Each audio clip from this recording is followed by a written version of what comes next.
bênçãos teremos, é a promessa de Deus. Tempos benditos veremos, chuvas de bênçãos dos céus. Sim, chuvas de bênçãos, chuvas de bênçãos dos céus. Quantas somente nós temos, chuvas voltamos a Deus. Chuvas de bênçãos teremos, vida de paz e perdão. Os pecadores indignos, graça dos céus obterão. Sim, chuvas de bênçãos, chuvas de bênçãos dos céus. Quantas somente nós temos, chuvas voltamos a Deus. Graça e paz lhes sejam multiplicadas. Que Deus te abençoe mais e mais em mais esse dia. Que Deus te abençoe e te guarde e faça resplandecer o seu rosto sobre ti e te dê a paz. Reflexão para a minha vida, reflexão para as nossas vidas, reflexão para a sua vida, está no ar mais uma vez.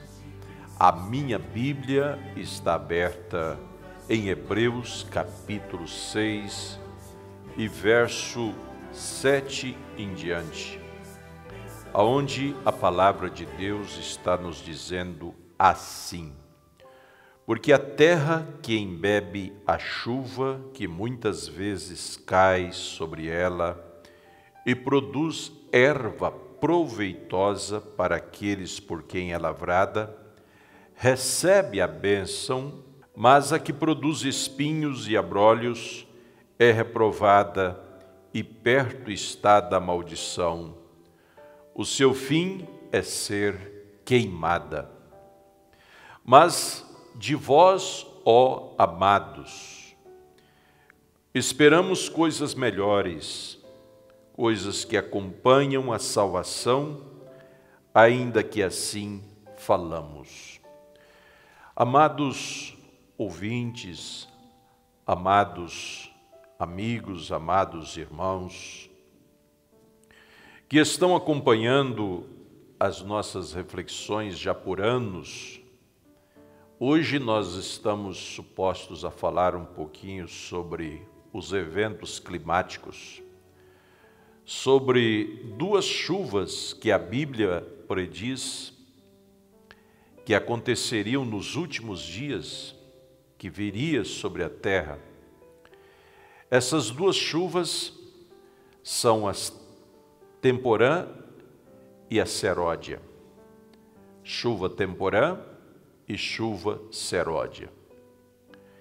Nós estamos vendo tanta chuva caindo sobre o sul do país e também outros países, lugares específicos, onde a chuva tem causado muitos transtornos na vida das pessoas, das famílias, do estado. Mas todas essas chuvas têm um significado bíblico. Se olharmos para as Escrituras, nós podemos ver que elas têm uma retratação e uma fundamentação. As mudanças climáticas são causadas por causa de efeitos estufa, assim dizem os cientistas. Efeitos estufa lançados sobre a natureza pelo homem, químicas, fábricas de medicamentos, de remédios, de perfumes, não é? Então isso é lançado sobre a atmosfera e aos poucos vai causando o chamado efeito estufa, e as mudanças climáticas vão sendo frequentes.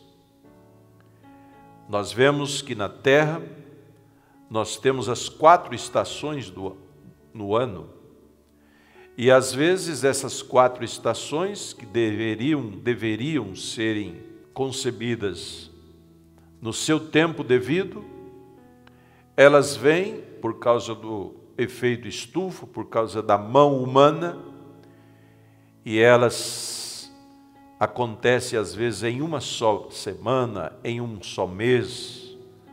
Em um só mês, às vezes, nós vemos as 4 estações do ano em evidência. Paulo diz em Romanos capítulo 8 e verso 19, Paulo diz assim: a natureza geme. O apóstolo São Paulo diz: a natureza está gemendo, esperando a manifestação dos filhos de Deus. A terra, ouvintes, está gemendo. A natureza está gemendo. Os animais estão gemendo. Os peixes estão gemendo. Porque já não consegue mais viver nos rios tão sujos e tão poluídos. Você diz: eu vou comer somente peixes do mar, porque são mais saudáveis. Realmente, ainda são mais saudáveis. Mas, mesmo assim, o homem tem lançado tanta sujeira, óleo, gases, que vão para o profundo do mar. E os peixes mesmo do mar não são mais saudáveis como eram antes. Dos rios, então, ó meu amado irmão, a natureza está gemendo. Lá em São Mateus capítulo 5 e verso 45 diz: a chuva cai sobre os justos e injustos. Agora, a ideia nesta reflexão é descobrirmos chuvas intensas em determinados lugares. É maldição ou é bênção? Eclesiastes capítulo 9, verso 2 diz: o que acontece com o ímpio, acontece com o justo. Tudo que acontece com o ímpio, estando justo na mesma terra, então com ele também acontece. Agora, a diferença está no final de cada um. A diferença está no destino de cada um. O que acontece com o ímpio, acontece também com o justo. Mas a diferença está no destino, no final. Qual é o final do ímpio e qual é o final do justo? Mas, lembrando de São Mateus 5,45, a chuva cai sobre justos e injustos. Agora, quando cai sobre os injustos, é maldição?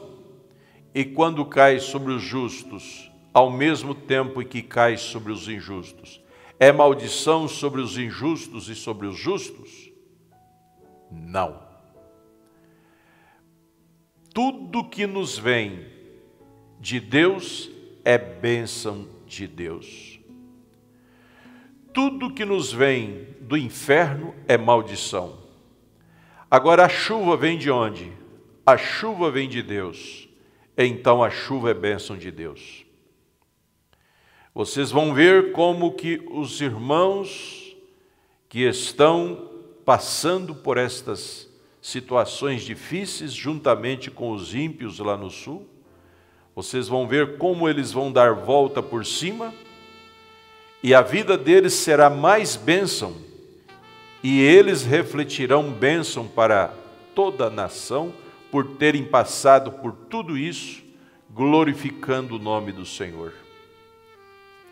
Amados, nós temos que pensar e ver o quadro por outro ângulo, por outro lado. Deus está fazendo certas coisas, permitindo certas coisas acontecerem com o justo e o injusto. O injusto para mostrar a ele que só Deus é Deus e que Deus faz, Deus quebra, Deus levanta do pó o monturo e ergue o necessitado. Mas para o justo, Deus está mostrando para ele que ele pode guardá-los no meio da tempestade. Deus pode guardar o justo mesmo no meio da tempestade. Sim, amados, o mesmo rio que dá vida aos peixes e os seres aquáticos pode afogar alguém que entra ali indevidamente. Sim, os mesmos mares, os mesmos rios que dá peixes, que dá vida aos seres aquáticos, são os mesmos mares que muitos morrem afogados. A mesma Bíblia que é bênção para um, é juízo para outro. Depende da forma que você se aproxima dela. As chuvas são sinais de bênção e de juízo, diz o profeta. Lá com Noé, aquelas chuvas foi sinal de juízo, mas ao mesmo tempo foi sinal de bênção, porque haviam ali 8 almas que temiam a Deus. Então foi bênção para eles e juízo para milhares que estavam lá fora, que não temiam a Deus. Lá com Elias, em 1 Reis 18 e verso 44, Elias olhou para o céu e viu uma nuvem do tamanho de uma mão. Ali foi juízo para os incrédulos. Aquela chuva foi juízo para os incrédulos. Já lá em 1 Reis capítulo 17, a falta de chuva foi juízo para os incrédulos, e a vinda da chuva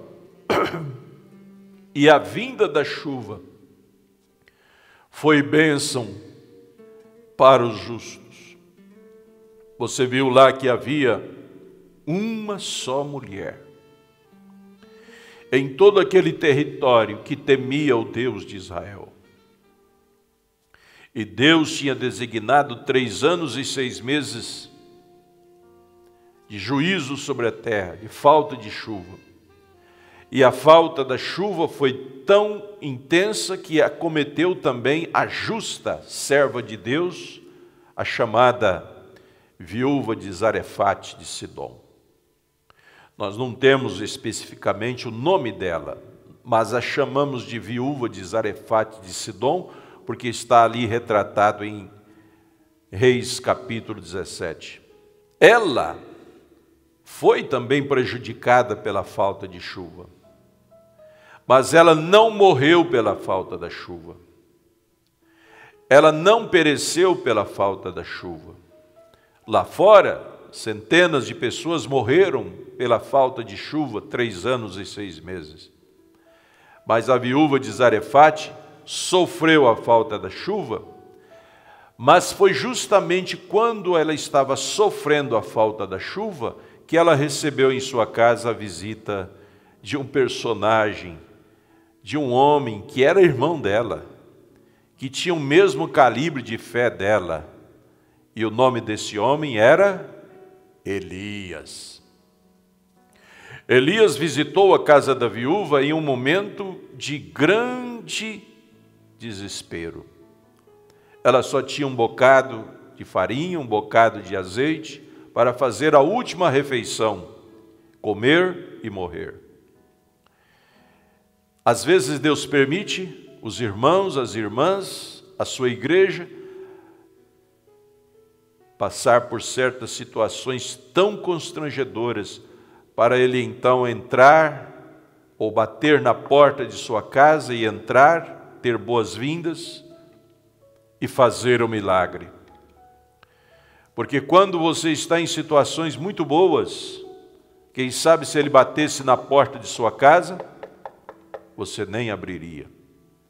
Você olharia e diria: esse homem aí, que homem é esse? Ah, é um mendigo, não vou abrir a porta.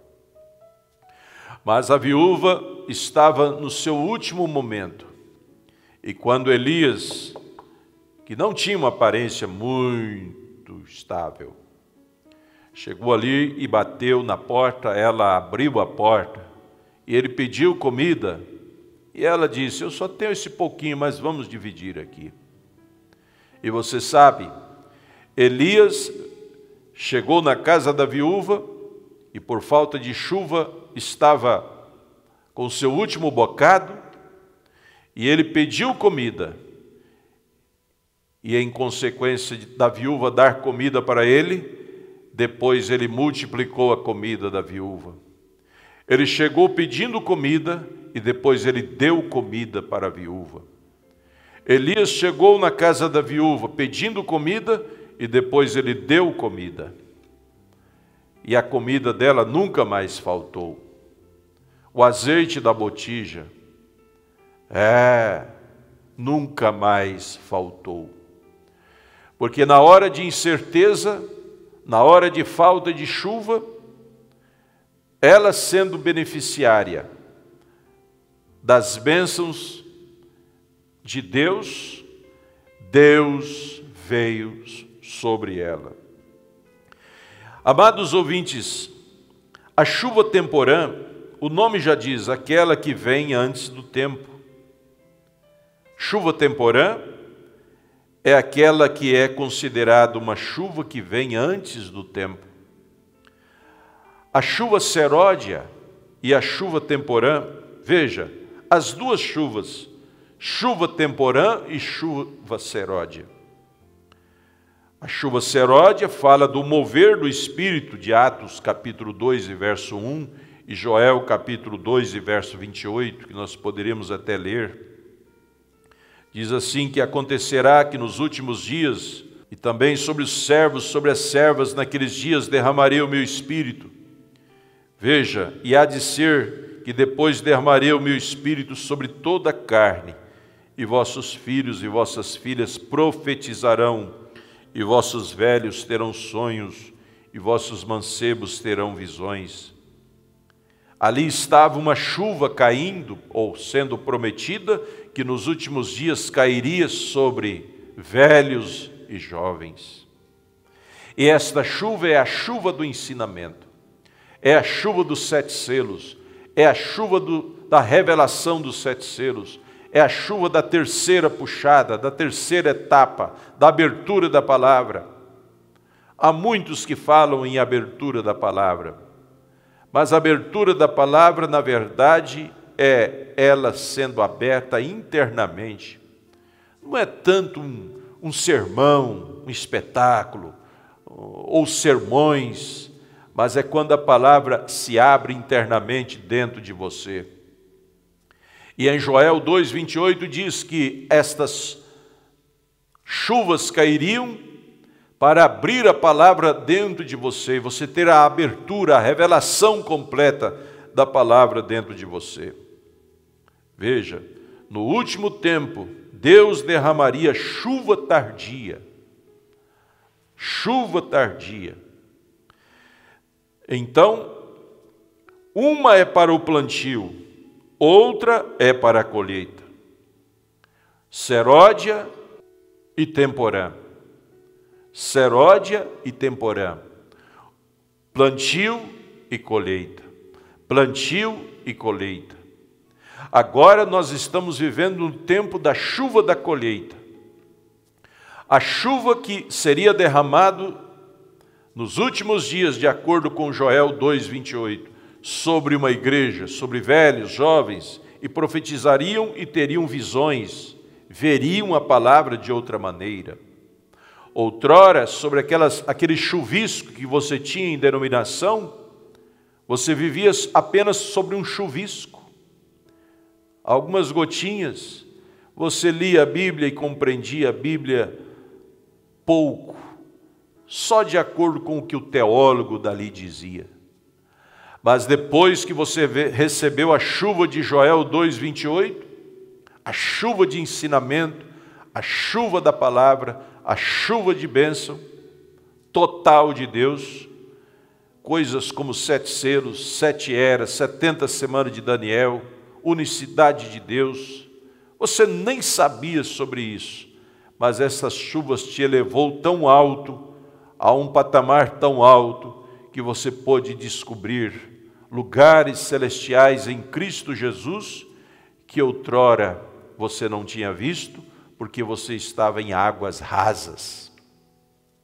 Lá em Apocalipse capítulo 4, Deus chamou João para subir e disse: subi cá e mostrar-te-ei as coisas que hão de ser. Quando nós subimos aos lugares celestiais em Cristo Jesus, sobre as águas da palavra, sobre as chuvas da palavra, você pode ver coisas que você não tinha visto antes. Você verá coisas, revelações e pós-revelações. Não uma revelação diferente da primeira, mas revelação pós-revelação, de acordo com a primeira. E você passa a ver a Bíblia de uma forma diferente. Isto é o que a chuva do Evangelho produz sobre o eleito. Amado irmão, há muito que nós poderíamos falar sobre chuva aqui. Bênção para um, maldição para outro.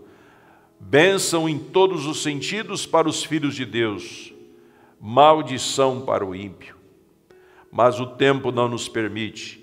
Mas eu oro neste momento que a chuva do Evangelho goteje sobre você constantemente, para que você possa nadar nessas águas da palavra, nadar nessas águas purificadoras da palavra de Deus e ser um vencedor em Cristo Jesus. Em nome do Senhor Jesus, que chuvas de bênção venham sobre o seu lar, sobre sua saúde, sobre o seu ânimo, sobre o seu vigor, sobre sua vida física e espiritual, em nome de Jesus Cristo. Amém, Senhor. Amém.